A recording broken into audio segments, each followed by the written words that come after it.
Wesh la famille, j'espère que vous allez bien. On se capte les gars pour une nouvelle vidéo Zap Actu et on perd pas plus de temps et on y va.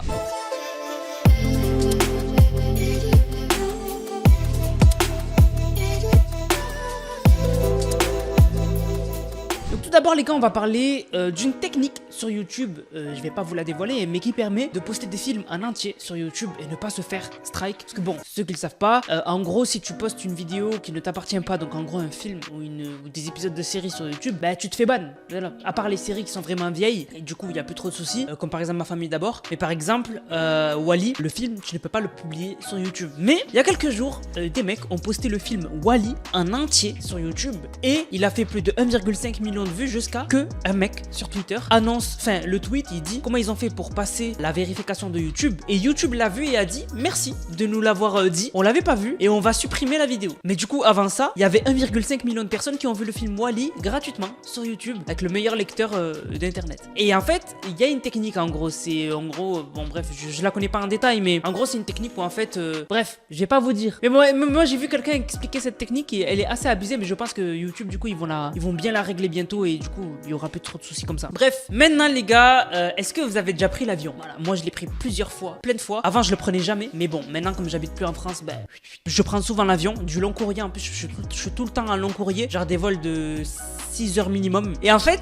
vous le savez, pour aller vous asseoir dans l'avion, ben en fait vous avez la vérification de vos bagages que vous prenez en vol et du coup vous n'avez pas le droit au liquide, etc. Enfin bref, c'est une galère. Genre vous avez vraiment, ils vérifient tout ce que vous avez sur vous parce que bon, heureusement. Et en fait, il y a une femme, elle a réussi à ramener un récipient, de la farine, etc. Bref, en gros, elle a fait un pain dans un vol d'avion. Je n'ai jamais vu ça. Et voilà, je n'ai jamais vu ça. Et surtout, qu'est-ce qui se passait pendant l'avion? Parce que pendant le vol, il y a les repas qui viennent, ils vérifient si tu veux pas des trucs, et souvent ils passent les stewards. Enfin bref, le personnel de l'avion, il passe quoi. Ils ont pas vu la meuf avec un gros récipient avec une pâte en train de lever. C'est un truc de ouf. Bref, elle a fait un pain en entier. Elle a mélangé tout. Bref, elle a fait la pâte et après elle a attendu que ça lève. Après, on n'a pas vu la suite. Elle a pas cuit, bien sûr. Parce que bon, ça serait abusé. Mais du coup, je sais pas comment elle a fait pour amener la farine, l'eau, le récipient et que ça passe quoi. Et surtout que quand ils la voyaient avec un truc sur elle rond sur ses genoux, ils se sont pas dit madame vous faites quoi? C'est très bizarre. Enfin moi ça m'a choqué. Voilà, ça m'a choqué. Maintenant les gars, on va parler de Mbappé. Je sais pas si vous l'avez vu, mais Mbappé s'est fait hack son compte Twitter pendant une soirée et il a fait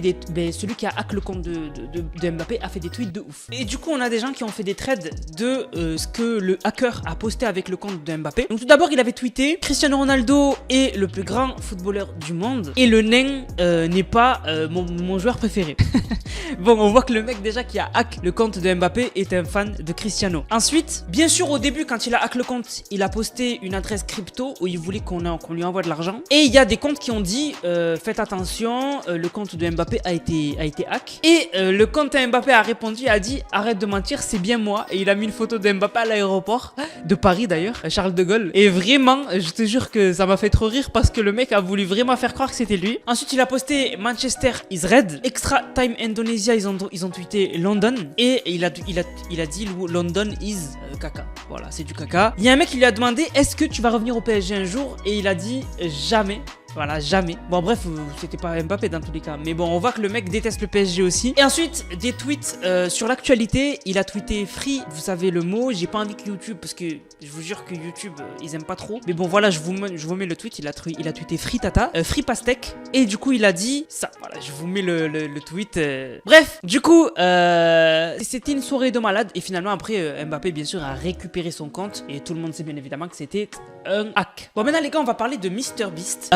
Donc qu'est-ce qui se passe? Déjà MrBeast, vous l'avez vu, énormément de polémiques récemment et il y a un YouTuber qui est sorti du lot. Pourquoi? Parce que ce YouTuber a fait une première vidéo où il a dénoncé énormément de choses sur MrBeast, des choses réelles, mais surtout il a dit que c'était un ancien employé de MrBeast. Ça a donné énormément de poids à ses paroles et c'est le mec qui fait énormément de vues sur MrBeast quand il fait des vidéos sur lui. Et en fait MrBeast a employé un avocat très connu. Donc en fait il a pris le même avocat que à Elon Musk ou Megan Thee Stallion ou encore Alec Baldwin. Et en gros, les experts en relations publiques ont dit que c'était la pire chose qu'il pouvait faire. Donc l'avocat, il s'appelle Alex Spiro et il est payé $2000 de l'heure. Voilà. l'heure. Et en gros, l'avocat a envoyé une lettre à DocPac, donc le youtubeur, et il lui a dit voilà, on est au courant des vidéos que tu fais gaffe, on a ouvert une enquête, on va voir ce que tu faisais quand tu étais chez nous, il va y avoir des choses. Il lui a envoyé une lettre, mais en fait, pourquoi les gens disent que c'était la pire chose à faire? En fait, en gros, ils disent que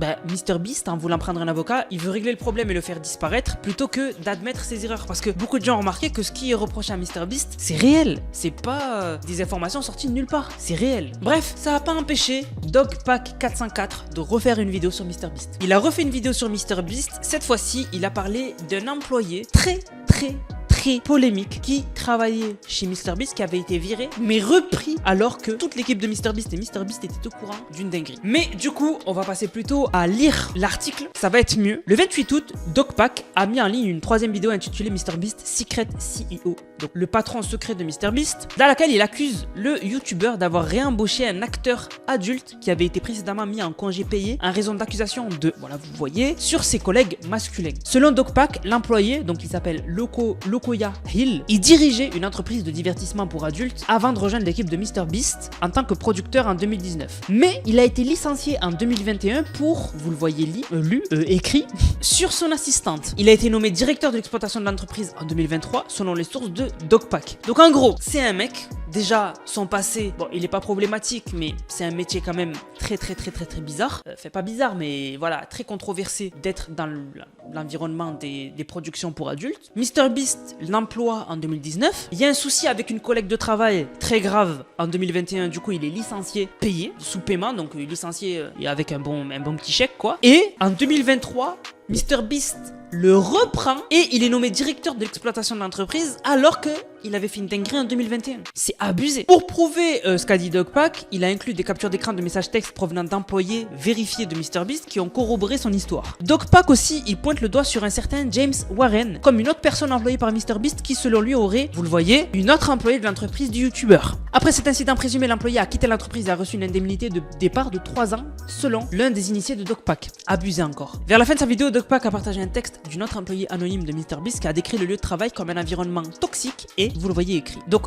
on cite la femme qui a témoigné anonymement et qui travaille pour MrBeast qui a dit: on m'a dit d'éviter de me retrouver seule dans une pièce avec certaines personnes en position de pouvoir. Il la cite encore: au moins une fois par semaine, j'étais soumise à des questions et à des conversations inappropriées. Dès qu'une femme quitte une pièce, on se demande si et comment elle pourrait être mise dans un lit. La vidéo de DocPac intervient quelques jours seulement après avoir reçu une ordonnance de cessation et d'abstention de la part de l'avocat de MrBeast. Donc ce que je vous disais tout à l'heure, le youtubeur a reçu une lettre. Il a dit qu'il pouvait pas trop en parler, mais il a reçu une lettre, mais ça l'a pas empêché de faire une autre vidéo. Voilà. Donc la situation de MrBeast, elle devient pire. Elle devient pire. C'est juste hallucinant. C'est voilà. Je trouve ça hallucinant. Donc dites-moi ce que vous en pensez dans les commentaires. Je regarderai les commentaires. Et puis voilà. Du coup la famille, j'espère que la vidéo vous a plu. Si c'est le cas, n'hésitez surtout pas à liker, commenter, partager. On se capte les gars pour une prochaine vidéo. C'est Nanas, prenez soin de vous. Bang, bang, bang.